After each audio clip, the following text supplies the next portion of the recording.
E aí, voltando para tua história, como que estar em São Paulo, e daqui a pouco eu quero me aprofundar um pouco mais nessa no seu land, na chegada de São Paulo, para entender como que foi esse processo. Mas como que é para você voltar para tua cidade de uma forma diferente e lidar com pessoas que podem até te julgar? Isso para mim foi difícil. Que você mudou, que subiu para a cabeça e tudo mais, e que por mais que você de fato fez essa análise e fala, cara, não é arrogância, eu só tô diferente porque eu tô diferente. Como foi para você se distanciar desse julgamento? Como foi para você lidar com essas pessoas? Teve alguma brisa assim, tipo de dificuldade? Tem. Porque a gente que veio de baixo, eu tava vendo eu tava lendo uma matéria, não lembro de onde foi na internet, que a gente tem uma dificuldade muito maior de prosperar. Não é colocando a gente numa situação de vitimismo, coisa do tipo, mas é que a gente precisa apagar uma dívida do passado. Por exemplo, quando eu comecei a ganhar dinheiro, eu comecei a pagar convênio para meus pais. Isso. Tá entendendo o que eu tô falando? Quando eu comecei a ganhar dinheiro, eu precisei dar uma mesada para eles. E aí, quando eu comparo com um amigo meu, às vezes eu tô ganhando até mais dinheiro que ele, só que ele tem muito mais que eu. Por quê? Porque eu tô resolvendo um BO do passado. Ali. Reparando o BO do passado. É muito doido isso. Entendeu? É muito doido. E aí, cara, porra, e quando alguém da sua família tá doente, às vezes vem pedir dinheiro pra você. E você precisa uma hora cortar isso. Porque senão você é engolido por esse passado. De um tio doente que vem pedir dinheiro e tudo mais, porque senão você não anda. E aí, na hora que você cortar, você virou uma filha da puta. Essa é a real. Sim. Das pessoas que, Mas inclusive, você ajudou. O mundo te julga o tempo inteiro. Te julga pra mal, te julga pra bem. Te julga pra bom, te julga pra ruim. Te julga pra isso, pra O julgamento do mundo nunca me afetou. Mas o julgamento das pessoas que eu cresci me afetou. Sabe? Pra você, foi difícil cortar pra você? Ou não? Parentaiada, amigos de infância, não foi? Não, assim, pra mim foi muito me observar. Primeiro, eu tinha um negócio, a primeira vez que alguém verbalizou, nossa, Laís, nem como mais conversar com você, agora você falar qual foi o último país que você visitou. E, poxa, pessoas que eu estudei que nunca saíram do país. Sim. Aí aquilo me feriu no primeiro momento. Aí depois, aquela pessoa especificamente, eu falei, quer saber? Ela tá projetando em mim a falta de realização dela. Porque ela teve condição de vir para São Paulo, porque a gente veio na mesma época para São Paulo. Mas ela ligava para mim chorando todos os dias da República que ela morava e dizia que não estava aguentando São Paulo. Aí um dia eu falei, cara, vai embora, isso aqui não é para você. Não é para você. Então assim, a gente chegou no mesmo lugar. O que foi que onde ela recuou? E nesse dia eu lembro que eu refleti muito. Eu falei, na boa, ela tá trazendo para mim um BO dela. Isso é frustração dela, porque a gente estava lá no mesmo lugar diante de uma mesma São Paulo. E cada um escolheu fazer uma coisa com essa cidade.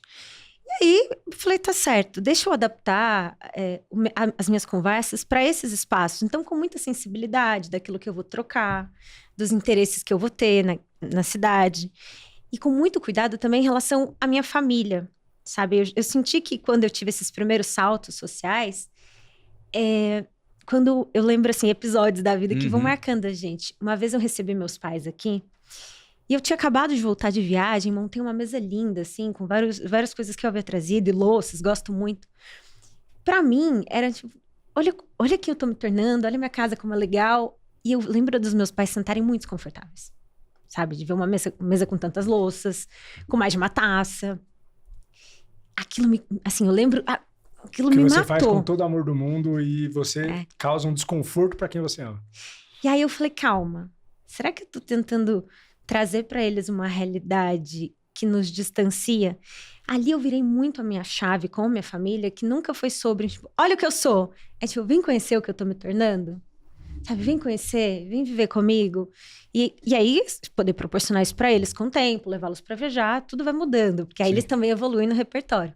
Mas, assim, não me incomoda, eu trato com muita empatia, muito bom senso, de conversar com as minhas primas, de conversar com a minha família, entender que existe uma parcela da minha família que tem hoje uma distância social grande e tá tudo bem, assim, sabe? E eu sentei agora no Natal com as minhas primas novinhas, falei, olha, eu quero falar algo pra vocês e aí vocês vão decidir o que vocês vão fazer com isso ao longo da vida. Eu tô em São Paulo há 16 anos. Eu hackeei o sistema. Eu cheguei sozinha e eu fui muito sozinha por muito tempo. eu tenho uma casa, eu tenho uma carreira, eu tenho uma rede. Eu quero oferecer. Vocês vão decidir o que vocês vão fazer com isso. Se uma de vocês quiser de verdade enfrentar São Paulo, pode vir ficar na minha casa. Caramba, que legal. Pode vir acessar os meus espaços e vai honrar. Mas eu quero oferecer. Porque isso teria me proporcionado um salto. Nossa, Tanto absurdo. avanço. Você teria Absurdo. feito, Uma esses distância 16 em 5. Em 5. É. E mandei. Falei. Não processaram, não... Ok, vou esperar. Se isso vai germinar, vai acontecer alguma coisa, eu não sei. Então, eu também sinto que, assim... Você tá dando um give back pra família. Tô. Legal. E sem grandes responsabilidades, Exato. assim. Não quero E trazer... sem grandes também expectativas. Você colocou, Exato. Você semeou.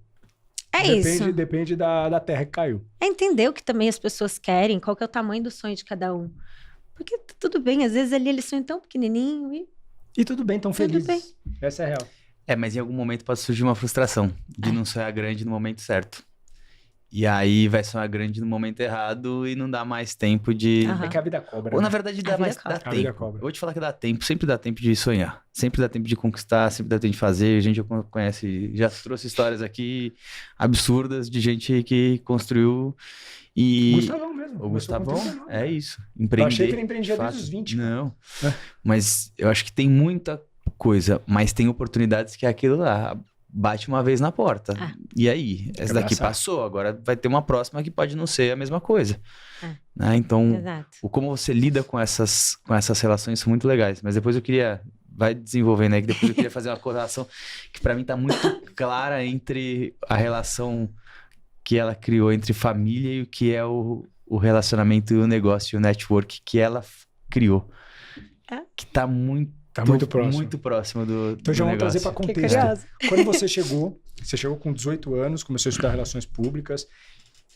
E, cara, eu te conheci com 20. 20. E quando eu te conheci com 20, você era uma menina, porque 20 anos a gente éramos meninos. Você era uma menina, começando uma carreira, mas, cara, num lugar muito imponente. Né? Por mais que você ainda estava começando naquele lugar, mas você estava num lugar de oportunidade, né? Do lado de pessoas extremamente relevantes, do lado de empresários relevantes. Em 2 anos, de uma mineira que chegou só sabendo o que era para o Brasil. Né? Diferença entre passarinho e árvore. Para estar lá, cara, você foi muito ligeira e com certeza com mérito, sem estar naquele lugar, pousar naquele lugar. Como que foi esse processo? Quando você chegou, você teve estratégia ou foi só garra? Como que foi esses seus primeiros anos de São Paulo? Dá um overview pra gente. E aí já conta que lugar é esse que eu tô contando. Que a galera tá aqui. Que lugar é esse? Quem são as pessoas? E no final das contas, foi a mesma oportunidade que ela ofereceu, ela conquistou. É. Não foi? É verdade, é verdade. E passa também por uma fala que você teve agora, que às vezes é só uma oportunidade. Uhum. E faz o que você puder com ela. Porque fazer um pouquinho não dá. Porque eu lembro que você Não chegou dá. cheio de ideia, transformando. Tava num negócio meio paradão. Lá e chegou... Parecia uma... É sério, furacão. É, Mas você via que tinha vontade mesmo ali, né? E não é à toa. Mas me conta como você caiu ali. Nunca tive a oportunidade de te perguntar. Dá um overview desses 2 anos aí de São Paulo. Eu nunca gostei de ser coadjuvante. Eu sempre cheguei pagando um preço para ocupar um espaço. É Paguei isso. pro bem e pro mal, mas pro bem, porque eu acho que minha carreira vem em consequência disso. Assim que eu mudei para São Paulo, eu cheguei aqui e eu percebi no primeiro dia de aula, eu vi que a professora reconheceu a menina que estava sentada na minha frente. E ela era a primeira que começou a estagiar. Eu falei que, pera, eu não conheço ninguém, eu vim de uma cidade onde todo mundo se conhece, eu preciso construir laços. Então, eu já tive clareza, isso me ajudou muito. Eu falei, tá, qual que é meu espaço hoje? E eu ia fazer entrevistas e não consegui estágio. Eu falei, já sei. Hoje é um bando de universitário maluco aqui, né? Fiz Casper Libro, comunicação. Então, tudo doido. Mas uma parcelinha vai pro mercado. Eles precisam me conhecer desde já, porque quando eles estiverem no mercado, a gente já vai ter uma história. Sim. Virei representante de classe, de curso, de calouro, presidente da comissão. estratégico. Estratégico, intencional. Eu fazia trabalho, cada trabalho eu fazia com um grupo. Então eu rodava muito. A minha carteira, ela virou até uma brincadeira, porque ela ficava no centro da sala. E era tudo intencional.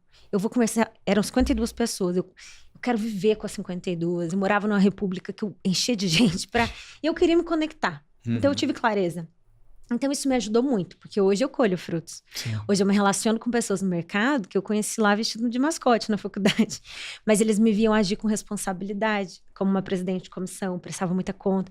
Então, é muito importante que a gente sempre entenda esses movimentos aqui e agora com repercussão, né? Total. E outra, ser popular é uma coisa, ser popular com credibilidade é outra. Outra. Construir Outra. história é diferente. É isso. As pessoas têm que falar a mesma coisa sobre você. Entendeu? Ninguém pode ter uma história positiva e negativa, a gente põe numa balança e a negativa vence. É sobre credibilidade, eu tinha certeza disso. E aí, nessa época, chegou uma vaga de estágio que era para trabalhar com o João Dória, que estava apresentando o Aprendiz na época. Eu não havia entrado Então no tava Aprendiz, hypadíssimo. E eu fui uma criança curiosa também, eu gostava de show business, eu gostava de assistir o show business. Eu achava o máximo. Acho que era o contato mais próximo que eu tinha com o mercado. Aí, eu falei, meu Deus, o João que entrevista as pessoas, o João do Aprendiz, eu quero trabalhar lá. E eu comecei a pesquisar o lead, eu falei, se hoje eu tô aqui catando milho na faculdade para fazer networking, imagina trabalhar num ambiente onde tá o PIB brasileiro. Só existia o lead na época. O lead, Fiesp, associações... Tinha o Lidão e o Futuro, né? Não, o Futuro ainda não tinha. Ah, não tinha? Não tinha. Era só o lead, assim, era um negócio muito... Era entidade de classe na época. Câmara de Comércio, né? E Fiesp. Mas o único que tinha esse recorte de sócio level, faturamento alto, era o lead. 70% do PIB tava lá, né? Eu fiquei maluca, né? Foi o primeiro grupo de líderes empresariais, que é o que líderes empresariais. E o Dória tinha muitas. Tem ainda, né? Mas na época tinha muita... Tinha muito acesso. Ele não era um cara político ainda. Então, ele era um empresário, que a galera queria estar próxima, cara. A maior referência de a network. maior referência. Eu fiquei maluca naquilo. Eu falei, meu Deus, eu quero trabalhar no lead. E a minha sala inteira se inscreveu, porque o João tava no hype do Aprendiz. Eu falei, nossa, mas assim... Eu não falo inglês, eu não fiz intercâmbio. Eu vim de colégios, que eu não vim desses colégios, essas pessoas que estão aqui. O que eu vou levar? Eu fui para aquela entrevista, a única oportunidade. Eu falei, vou levar minha vida, vou levar tudo.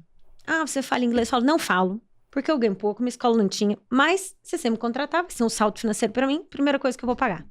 Olha, mas aqui, era a lei do estágio, estava virando na época. Não tem lei do estágio, aqui trabalha muito, a gente faz muito evento. Eu falei, ué, eu não tenho nem família em São Paulo, a minha vida vai ser o trabalho. E a faculdade, eu tenho muita disponibilidade. Você conhece o lead? Óbvio que conheço. A menina de 20 anos, óbvio que conheço. Narrei o lead, fiz o dever de casa. E eu falei, eu quero muito essa oportunidade. Muito. Eu vou ser a melhor estagiária que vocês já tiveram. Eu só precisava de uma chance. E aí... Hoje em dia, se alguém... Nossa, com esse papo aí, hoje em dia dá até um calor no coração. Hoje em dia você marca 35 entrevistas, vem duas e as duas falam assim... Só remoto. Remoto. Então no máximo... No final você fala assim, ó, né? No final você contrata uma, aí vem pro primeiro dia e fala assim... Não me identifiquei. Não me identifiquei, vou embora. Tchau. Não aparece mais. Tá espremendo demais o horário da academia. Você falou que era até às 6, eu fiquei até às 7. Cara, hoje em dia, meu. Era outro rolê. É capaz de eu estar entrevistando uma pessoa para estágio, a pessoa fazer isso, eu coloco em CEO. Pronto. Não, toma a cadeira. Toma a cadeira. Isso é tudo pra mim. Isso, porque, meu, achar gente com essa disposição... Cara, mas eu acho que isso era uma coisa geracional. Não acho que vocês foram muito diferentes, não. A história do Bruno não foi muito diferente disso, né? Da história da agência. Porque é isso, gente. A gente tinha outra história. Sangue, tinha fome, né? Tinha fome. Era eu fui negócio... pagar intercâmbio pra poder me relacionar com a agência. Porque eu não tinha meio de agência, meu pai era empresário de outra coisa. No meio de agência, ou você tinha QI ou você não conseguia entrar. E na faculdade só os hypados, e eu não conseguia entrar de jeito nenhum, cara. Não conseguia entrar de jeito nenhum, falar com o pai, com não sei o quê. Tentava ser amigo do cara influente, não conseguia. Paguei intercâmbio, fui lá pra Cannes, peguei todos os brasileiros e conversar com todos os brasileiros dono de agência pra poder me contratar. Caraca, bicho. Um preço a ser pago. É isso. É isso. Não sabia dessa história, não. Você me contou no seu podcast essa história. Tá vendo, pô? Não, mas é isso, eu acho que é um preço. A gente tinha esse preço, a gente tinha. Era muito difícil o relacionamento, era muito complexo. Por mais acesso que você tinha, ainda era muito complexo. Então você tinha oportunidades. As oportunidades você tinha que criar ou você às vezes batia na sua porta, às vezes tinha que criar de fato. Exato. E talvez, se você nunca tivesse feito essa viagem, você não tivesse sentado aqui agora. Exatamente. Com certeza, fez Com borboleta da vida. São as escolhas lá de trás, da nossa Uma molecagem coisa puxando ali. outra, puxando outra. A responsabilidade até, né, de você achar que tudo vai dar certo e tudo mais, que é um pouco de imprudência da adolescência. Mas que no final faz todo sentido, se não fosse isso. Não, E aí? Aí, meu D0 lá já marcado por imprudência. Mas te contratou. Aí me contrataram, O cara vai pensar na sala Caramba, e ela ela entrou. Tinha uma vaga só? Eram duas vagas. E aí contrataram a mim e uma outra menina, que inclusive me escreveu recente, foi muito interessante. Ela falou, tô numa reflexão de vida e eu vejo que talvez eu tivesse que ter feito um pouco mais do que você fez. Caramba. Porque eu queria estar onde você tá agora, assim, de oportunidades, de tudo. Por quê? De fato, eu era a pessoa que, assim, estava disponível para tudo o tempo inteiro. Então, fazer um evento 7 da manhã em Barueri, que ninguém queria, eu ia. Só que daqui a pouco, se Laís é tão disponível, vamos levá-la para Barcelona? Então, eu comecei a ser a pessoa muito pronta, disposta, disponível. E no meu primeiro dia, que eu falo de imprudência, eu cheguei. Aí lá, eu falei, gente, entrei. Agora, o que eu vou fazer com isso? E eu falei, olha, eu não tô entrando para ser estagiária. Aí eu disse à diretora, ela falou, eu quero sentar onde você tá. Não porque eu quero pegar seu lugar, eu acho que você é muito grande para essa cadeira. Um dia, ela vai ficar pequenininha para você e eu quero estar pronta.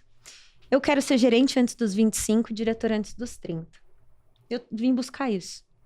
Sim, na lata. A minha mãe ficou surtada, falou, já podia ter desligado você nesse dia. Eu falei, não ia desligar, não. Podia. E aí, eu também dizia isso ao João Dória, dizia isso para todo mundo. Eu vou ser gerente antes dos 25, diretora antes dos 30, e vou pagar o preço que for. Limite rígido, valores morais. Só. Físico, emocional, eu tô disposta. Eu sabia que eu ia pagar essa conta. Tinha burnout com 24.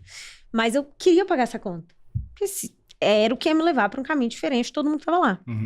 Porque não existia plano de carreira, não existia ninguém que tinha ido de estagiário para gerente, tão pouco para diretor. Sim.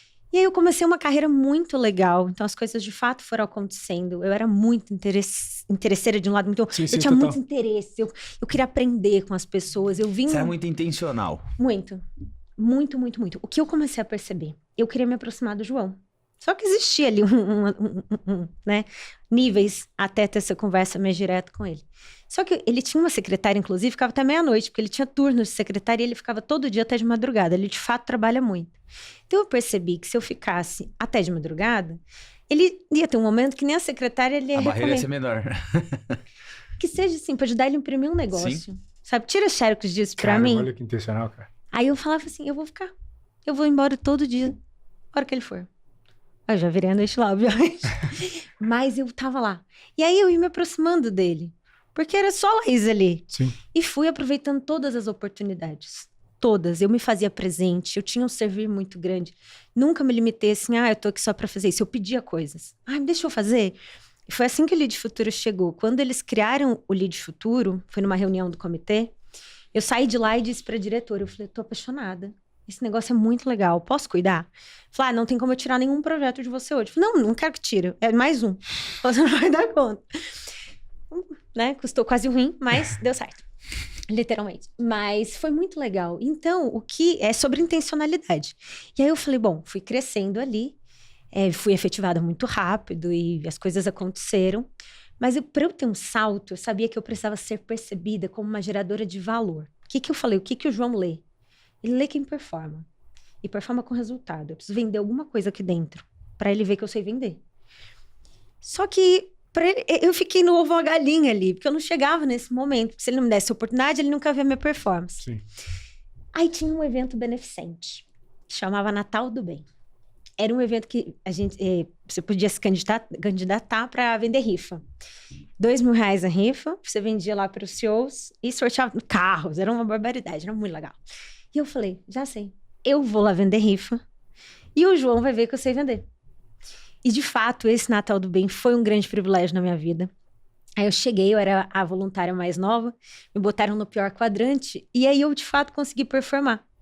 E todos os anos seguintes, eu ganhei, foram 5 anos que eu ganhei como a maior vendedora do Natal. Aí no 5º ano pediram para eu embora porque nenhum outro voluntário queria mais ir. Eu vendi 75% da cifra sozinha, Caraca, de bicho. 30 voluntários. Nossa. Aí eu virei uma máquina, porque o carro saía comigo, né? Todo ano, probabilidade. Aí as pessoas continuavam, não, compra com cá. você. Cara, isso que ela é sortuda. Exato. Exato. Então, assim, isso pra dizer, sempre foi intencional. Uhum. Entendeu? Se eu tivesse seguido aquilo que a empresa me apresentou, de olha, Laís, você é estagiária, essa é sua vaga, você faz isso, te paga no final do mês. Certamente as coisas não teriam acontecido. Então, eu tive uma carreira muito legal. E aí, no ano de 2017, o Lead Futuro já estava bem mais robusto. O João já havia ido para a política. Então, a gente já tinha um lead que atuava numa outra configuração. E o mercado também já era outro. Já tinham vários outros grupos de networking. E aí, eu tinha entrado no comitê de gestão do Lead Futuro, acumulava essa cadeira. E falamos, olha, e se a gente transformar o Lead Futuro, que é um projeto, numa empresa? Vamos fazer o spin-off. Propusemos ao João, na época, então, comprar o Lead Futuro, eu e mais 11 sócios. Caramba. 11 homens, um segredo. E aí, eu e os meninos propusemos ao João, olha, a gente quer comprar o Lead Futuro, transformar um grupo que fomenta empreendedorismo numa jornada empreendedora. Então, vamos lá. Ele embarcou conosco, fizemos essa compra do Lead Futuro, fiquei com os... Aí eu saí do Lead para ser sócia e CEO do Lead Futuro. Então, no dia que fui promovida diretora, com 27 anos eu me demiti. Caramba. Então, aquilo que a Laís estava procurando com 20, Conseguiu. encontrou, mas eu já tinha 27, já não era a mesma Laís, queria outra coisa. E fui empreender com os meninos. E dali começa essa segunda etapa na minha vida, né? Quase 10 anos agora empreendendo. Fiquei com os primeiros anos com o Lead Futuro. Depois encerrei meu ciclo com o grupo e criei minha própria plataforma, que é o Futures Now, que é uma plataforma de networking para líderes da nova economia. Caramba. Então, essa nada resumida é a história. Não,